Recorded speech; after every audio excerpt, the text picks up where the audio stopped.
أن أعبر شعوري وإحساسي إلى حضراتكم في هذا اللقاء الغريب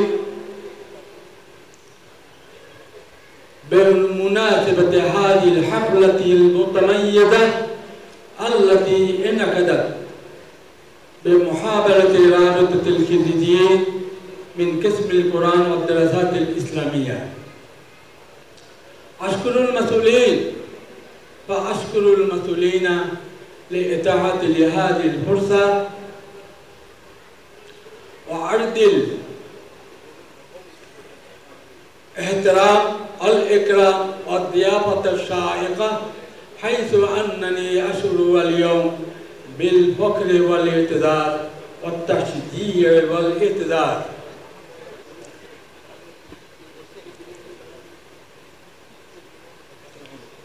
أيها الكنديون المشاركون، أنتم تعلمون وكذلك أنني أعلم كما قلتم قبل ذلك أن هذا القسم يعتبر من أول أقسام هذه الجامعة، ومن هنا نتفاخر به. لماذا لا نتفاخر؟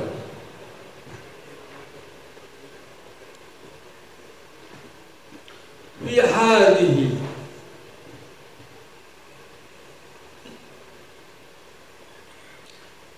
أن الأساتذة الخبراء والعلماء الأجلة من هذا القسم قد تخرج فيه بأيديهم ومساعدتهم ومساهمتهم كثير من العلماء والخطباء والزعماء والأساتذة والموظفون الذين يعملون في داخل البلاد وخارجها بالاحترام والفلاح والتفوق والنجاح.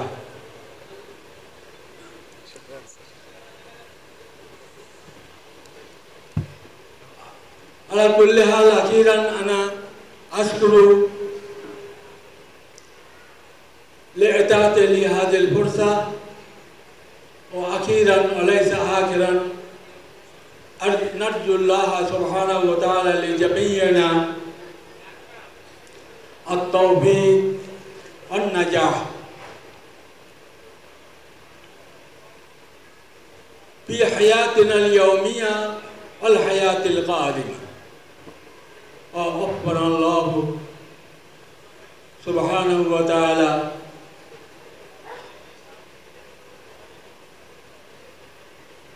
لخدمة القرآن وعلومه وتعليمه وتعلمه، وكذلك في خدمة الإسلام والمسلمين. والسلام عليكم ورحمة الله تعالى وبركاته.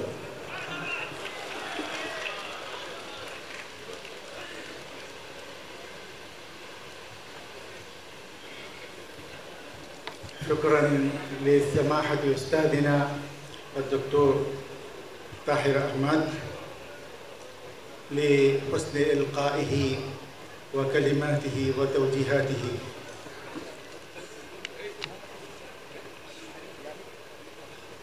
এ পর্যায়ে আমরা বিশেষ অতিথিদের বক্তব্য শুনতে যাচ্ছি। প্রথমে আমি আহ্বান জানাচ্ছি আমাদের প্রফেসর ডক্টর আবহামা সিদ্দিকুর রহমান আশরাফি স্যারকে, dean theology and Islamic studies অনুষদ।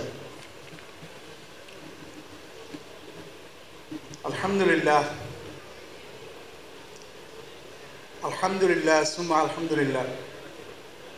আজকের আল কোরআন ইসলামিক স্টাডিজ ডিপার্টমেন্টের অ্যালামনাই ইউনিয়ন 2025 উপলক্ষে আয়োজিত স্নেহাস্পদ সভাপতি, যিনি অক্লান্ত পরিশ্রম করে আজকে আমাদের এই অনুষ্ঠানের সুযোগ করে দিয়েছেন, মঞ্চে উপবিষ্ট আজকের এই অনুষ্ঠানের প্রধান অতিথি, বিশেষ অতিথি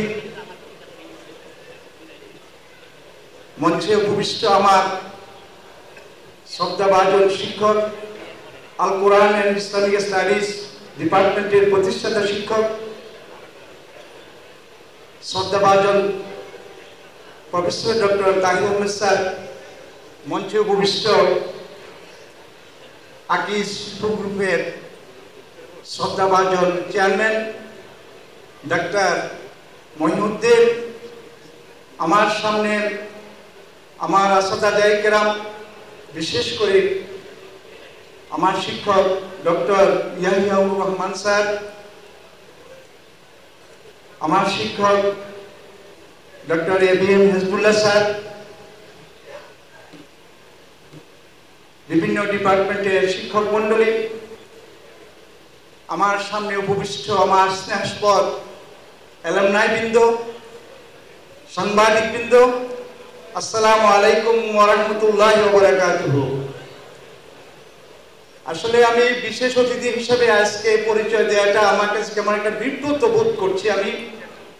আমি আপনাদেরই বড় ভাই, প্রথম বেসের ছাত্র, ইসলামী বিশ্ববিদ্যালয় আল কোরআন বিভাগের প্রথম বেসের ছাত্র হিসেবে আমার সামান্য একটু কথা, এখানে যে তাহির আহমেদ স্যার বসে আছেন, ফার্স্ট রেসিডেন্সিয়াল হল গাজীপুরে প্রথম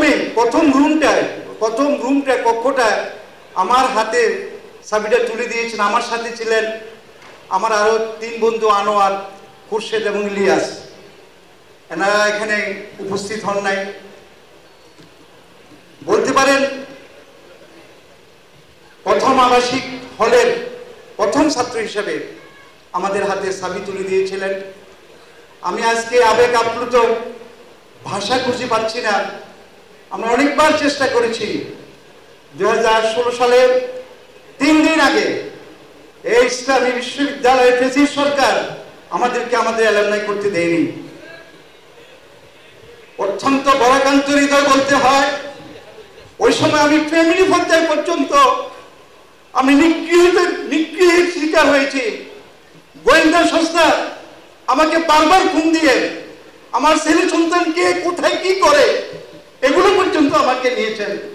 আমার রাশেদুজ্জামান আমার ছাত্র, তার বাসায় পর্যন্ত গোয়েন্দা সংস্থার লোকেরা গিয়ে বিভিন্ন তথ্য উপাত্ত সংগ্রহ করার চেষ্টা করেছেন। আমরা বাধ্য হয়ে 3 দিন আগে, সকল প্রস্তুতি শেষ হবার 3 দিন আগে শুধু মাত্র আমাদের 1,40,000 টাকা আপ্যায়ন বাবদ এই টাকাটা ছাড়া আর সকল টাকা আমরা খরচ করে সব কিছু প্রস্তুত নিয়ে আমাদেরকে বলা হলো যে আপনারা করতে পারবেন না। এটা অভিযোগটা কি? অভিযোগটা হচ্ছে এখানে জঙ্গিরা সমবেত হবে, এখানে মাদ্রাসায় পড়ুয়া ছেলেরা সমবেত হবে, এখানে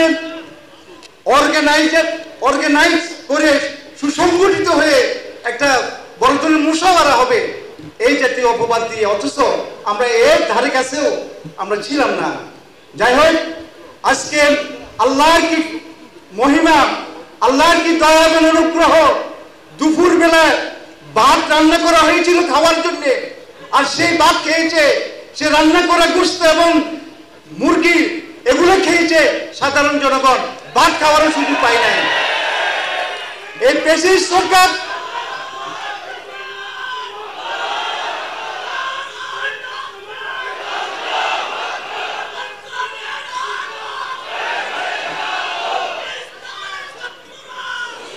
শুধু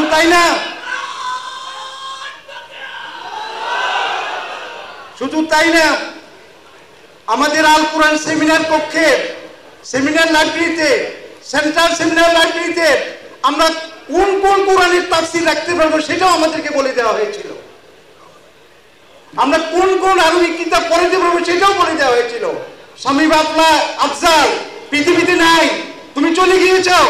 সে আমাদের সিলেবাস নিয়ে টেলিভিশনে এক জঙ্গি তৈরি করার কারখানা নাকি আমরা সেই সিলেবাসের মধ্যে অন্তর্ভুক্ত, নাকি আমরা জঙ্গি তৈরি করার কারখানা নাকি আমরা সেই সিলেবাস নিয়ে সেই টেলিভিশনে টক শো করেছে।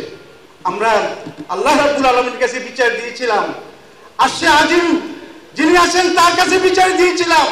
আমরা চেয়েছিলাম এই ফ্যাসিস্ট সরকার এইভাবেই বিতাড়িত হোক।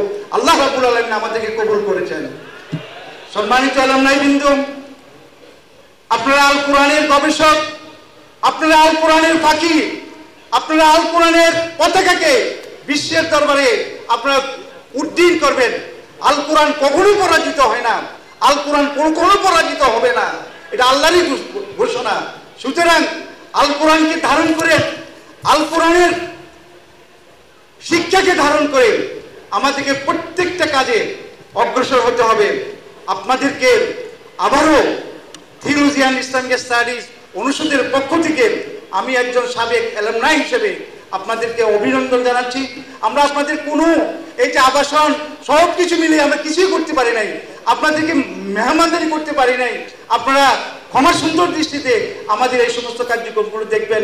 আমরা বৃহত্তর পরিসরে আল কোরআনকে পৌঁছে দেওয়ার জন্য এই বৃহত্তর মিলন মেলায় শপথ গ্রহণ করব, এই আশাবাদ ব্যক্ত করে আমি আমার বক্তব্য শেষ করছি। ওয়াখিরু দাওয়ানা আলহামদুলিল্লাহি রাব্বিল আলামিন। আসসালামু আলাইকুম ওয়া রাহমাতুল্লাহি ওয়া বারাকাতুহু। আমাদের একটা পর্ব অবশিষ্ট ছিল, ক্রেস্ট দিয়ে মানে ক্রেস্ট গ্রহণ।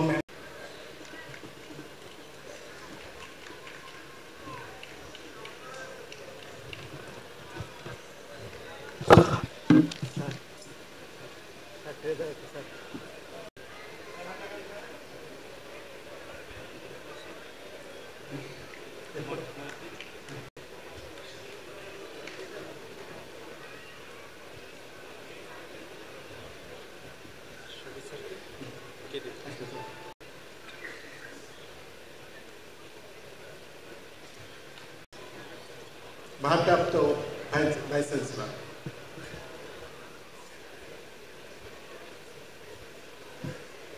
স্টাডিজ বিভাগ কর্তৃক আয়োজিত ফার্স্ট অ্যালামনাই এই অনুষ্ঠানের সম্মানিত সভাপতি, আজকের অনুষ্ঠানের প্রধান অতিথি, সিনিয়র শিক্ষকবৃন্দ, বিভিন্ন বিভাগের শিক্ষকবৃন্দ, আল কোরআন বিভাগের শিক্ষকবৃন্দ, আমি ইন্টারমিডিয়েট পাস করে যখন ইসলামী বিশ্ববিদ্যালয়ে ভর্তি হই, ইসলামী বিশ্ববিদ্যালয়ে ভর্তির একটা সিস্টেম ছিল, এটা আপনারা যারা সিনিয়র আছেন তারা জানবেন। মাদ্রাসা ছাত্র থেকে 50%, জেনারেল লাইন থেকে 50%, এটা ছিল প্রথম কোটা ইসলামী বিশ্ববিদ্যালয়ে। মাদ্রাসা থেকে 50% মাদ্রাসা ছাত্র, আর জেনারেল লাইন থেকে 50% ওইখানে মাদ্রাসার ছেলেরাও আসতে পারত। মাদ্রাসার ছেলেরা যারা কম্পিটিশনে ওইখানে আসতে পারত, প্রায় ওইখানে চলে আসতো 50%-এর ভিতরে 20%। অর্থাৎ ইসলামী বিশ্ববিদ্যালয়ে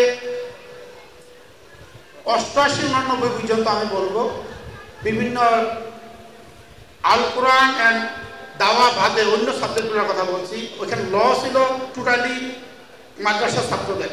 ইকোনমিক্স, ম্যানেজমেন্ট, অ্যাকাউন্টিংয়ের কথা আমি বলছি। ওই তিনটা সাবজেক্টে মোরলেস 75% ছেলে আসতো মাদ্রাসাতে। যেহেতু বিশেষায়িত বিশ্ববিদ্যালয়, ইসলামী বিশ্ববিদ্যালয়, বাংলাদেশে কিন্তু ইসলাম ছাড়া তখন যে বিশ্ববিদ্যালয়গুলো ছিল এগুলো কিন্তু এই জেনারেল লাইনের ছেলেরা ইজিলি ভর্তি হতে পারত। কিন্তু পরবর্তীতে যেটা দেখা গেল, এই বিশ্ববিদ্যালয় কুষ্টিয়া থেকে, ঢাকা থেকে কুষ্টিয়া আসার পরে তার চরিত্র পুরা পাল্টে গেল। আর গাজীপুর যেটা ছিল, গাজীপুরে আমাদের একটা সুবিধা ছিল, আমরা কম্পালসারি পড়েছি অ্যারাবিক ইসলামিক স্টাডিজ। আমার এখানে শ্রদ্ধেয় তাহের স্যার আছেন, আমাদের ইসলামিক স্টাডিজের ক্লাস নিয়েছিল অনেক আগে, 88 সালে ক্লাস নিয়েছিল। ওই সুবাদে আমাদের কিছু জিনিস, ধর্মকর্মের কিছু জিনিস শেখা হয়েছে। এবং আমরা যখন কুষ্টিয়া আসি, আমরা পিটিআই ছিলাম। আমরা যেই ব্লকে ছিলাম, পাশের রুমে ছিল আল কোরআনের 4 জন আমার বন্ধু, নাসিরুদ্দিন মির্জা আমার বন্ধু, আর আরও 3 জন ছিলেন। তো সেই সুবাদে তাদের সাথে আমাদের পথ চলা শুরু, এই পর্যন্ত পথ চলে আসছি আমরা। বর্তমানে ইসলামী বিশ্ববিদ্যালয়ের দিন মহোদয় যে কথাগুলো বললেন, আসলে আবেগের কথা। আবেগ আর প্রশাসন আলাদা জিনিস। আমরা বর্তমানে চিন্তা করছি ইসলামী বিশ্ববিদ্যালয়কে তার মূল ধারায় ফিরিয়ে আনব ইনশাআল্লাহ। এই মূল ধারায় ফিরিয়ে আনার জন্য আমি ট্রেজারার হিসেবে, প্রশাসনের 3 জনের একজন হিসেবে আমি এতটুকু বলবো, মূল ধারায় ফিরিয়ে আনতে গেলে যা করা দরকার সব করা হবে ইনশাআল্লাহ। আমি ব্যক্তিগতভাবে পিছপা হব না। এই বিশ্ববিদ্যালয়ের হক এই পর্যন্ত যারা নষ্ট করেছে আমরা হক নষ্ট হতে দেব না। এই বিশ্ববিদ্যালয়ে আল কোরআন দাওয়া যে ডিপার্টমেন্টগুলো আছে এই ডিপার্টমেন্টগুলোকে 17-18 বছর টিচার নিয়োগ হয়নি। এটা ভাবায় মানুষের কাছে অবান্তর যে এটা কীভাবে সম্ভব যে ওই ডিপার্টমেন্টগুলোতে সকলে প্রফেসর হয়ে গেছে, সকলে প্রফেসর হয়েছে। আপনারা খেয়াল করবেন এই প্রশাসন আসার সাথে সাথেই কিন্তু সার্কুলার হয়ে গেছে। সার্কুলার হলো এই জন্য যে আপনারা আগামী দিনে ভাববেন আপনাদের সাথে আমরা আছি ইনশাল্লাহ। আপনারা যে জায়গায় যাবেন আমাদের সাহায্য সহযোগিতা পাবেন। প্রশাসনের 3 ব্যক্তির ভিতরে আপনারা জেনে আনন্দিত হবেন 2 জনই কিন্তু মাদ্রাসা ব্যাকগ্রাউন্ডে। এই প্রশাসনের 3 জন যদি কর্তা ব্যক্তি আপনারা ধরেন, বিসি মহোদয়, প্রবেশী মহোদয়, ট্রেজারার মহোদয়, 3 জনের ভিতরে 2 জনই মাদ্রাসা ব্যাকগ্রাউন্ডে। অর্থাৎ তারা এই আল কোরআনের আলো ঘরে ঘরে আলো একটা স্লোগান আছে না, তারা সেই স্লোগানকে লালন করে, তারা সেই স্লোগানে লালন করলে আমি যেহেতু আলাদা, আমি তাদের সাথে থাকলে তাদের মতো হয়ে যাবে ইনশাআল্লাহ। কারণ 2 জন যদি কোনো জায়গায় ভালো কাজ করে আরেকজন খারাপ কাজ করতে পারে না, অটোমেটিক্যালি হয়ে যাবে। আমি হয়ে যাবো এতটুকু কথা দিতে পারি আপনাদের। তারা যদি ইনিশিয়েটিভগুলো নেয় আমার পক্ষ থেকে আমি 100 তাদের ইনিশিয়েটিভগুলোকে সাপোর্ট করব। এবং এই বিশ্ববিদ্যালয়কে যারা এখানে পড়তে আসবে ইসলামিক বার্তার লালন পালন করেই তাদেরকে এখানে জেনারেল লাইনে যেতে হবে, অন্যথায় যাওয়া যাবে না। কারণ এখন যদি 55টা বিশ্ববিদ্যালয় আপনি চিন্তা করেন, 54টা বিশ্ববিদ্যালয় কিন্তু নামের আগে ইসলাম নাই। তো এই সরকারি বিশ্ববিদ্যালয়ে আমরা ইসলাম লাগাইয়ে কেন ইসলামের ছোটখাটো জিনিসগুলো বাস্তবায়ন করতে পারবো না? বড় জিনিসের দরকার নাই, ছোটখাটো। আমি আমার প্রভোস্ট কাউন্সিল এখানে মনে আছেন 2 একজন, আমি ওদেরকে বলেছি যে তোমরা হলের ভিতর যারা কোরআন শরীফ জানে না, আমাদের মতো যারা কোরআন শরীফ কম বোঝে, সহি শুনতে পারে না, তোমরা কোরআন শরীফ শেখার জন্য একটা ব্যবস্থা করে দাও। এই বিশ্ববিদ্যালয় থেকে আমরা ফান্ডের ব্যবস্থা করে দেবো। বিভিন্ন বিভাগে আমি বিভিন্ন বিভাগগুলোতে বলেছি যে তোমাদের যারা এখানে মাদ্রাসা ছাত্র আছে তারা বসে, এতদিন তো প্রচার করতে দিত না, সেই সুযোগটা আমি করে দেবো। এবং বিভিন্ন ফ্যাকাল্টিতে নামাজের ঘর ছিল না। আমি আমার অনুষদ মিল মোশাররফ একাডেমি ভবন, আপনারা আনন্দিত হবেন, আমি বলছি আমি 2রা ডিসেম্বর ট্রেজারার হিসেবে জয়েন করছি। ওই বিভাগগুলোতে ওইখানে নামাজের জায়গা ছিল না, মেয়েদের তো দূরের কথা ছেলেদেরও ছিল না।